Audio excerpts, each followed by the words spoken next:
Blood is the fluid component of the circulatory system. 55% of the blood is plasma, which is mostly water.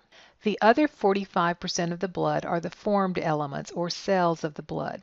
Erythrocytes or RBCs, leukocytes or WBCs, and the thrombocytes or the platelets.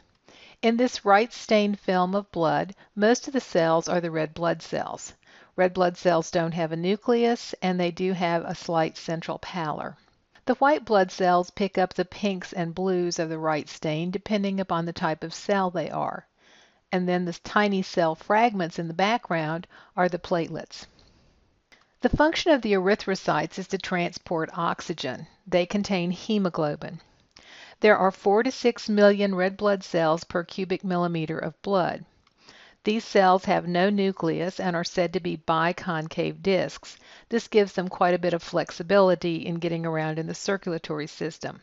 There are glycoproteins on the cell membrane surface that are responsible for the blood group and type. These are known as antigens. The thrombocytes, or the platelets, are involved in blood clotting. Normally, there are 150,000 to 400,000 platelets per cubic millimeter of blood.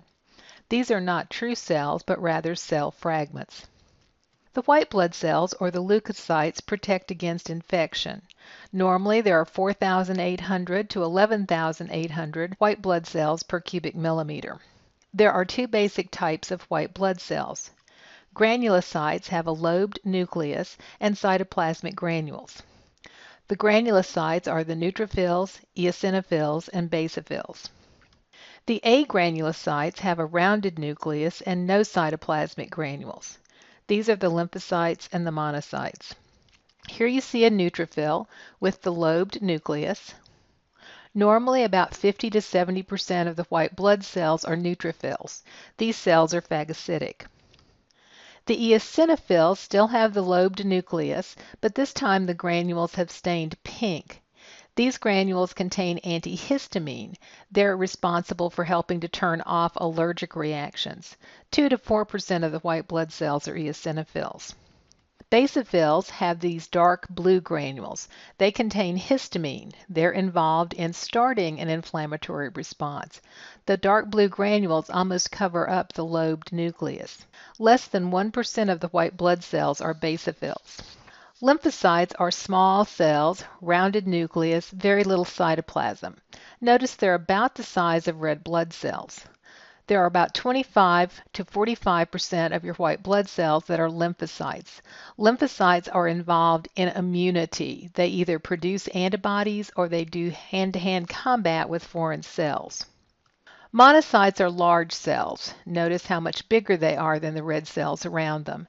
Their nucleus tends to be slightly indented. These cells are giant phagocytic cells. They can leave the circulation and wander through the tissues. About 3 to 8% of your white blood cells are monocytes. Blood group and type is due to the antigens, those glycoproteins on the erythrocyte membrane. We can use antibodies to the antigens to group and type blood. We are looking for the A antigen, the B antigen, and the Rh antigen. If the antigen is present on the blood when we mix it with the antisera, then the blood will agglutinate or clump up. Here you see some cells. This particular cell type would be A positive. It has the A antigen and the Rh antigen on it. So it's positive for Rh and it has the A. Here we have a B negative cell. It only has the B antigen and no Rh antigen. An AB positive cell would have the A, the B, and the Rh antigen. This is sometimes referred to as the universal recipient because it can receive all types of blood. This cell has no antigens on it, no A, no B, no Rh. It is O negative. This type cell is said to be the universal donor because it can give to all types. Here you see a blood typing. We have the anti-A serum, antibodies to the A antigen, and the patient's blood. There's no agglutination, so it's negative for the A antigens.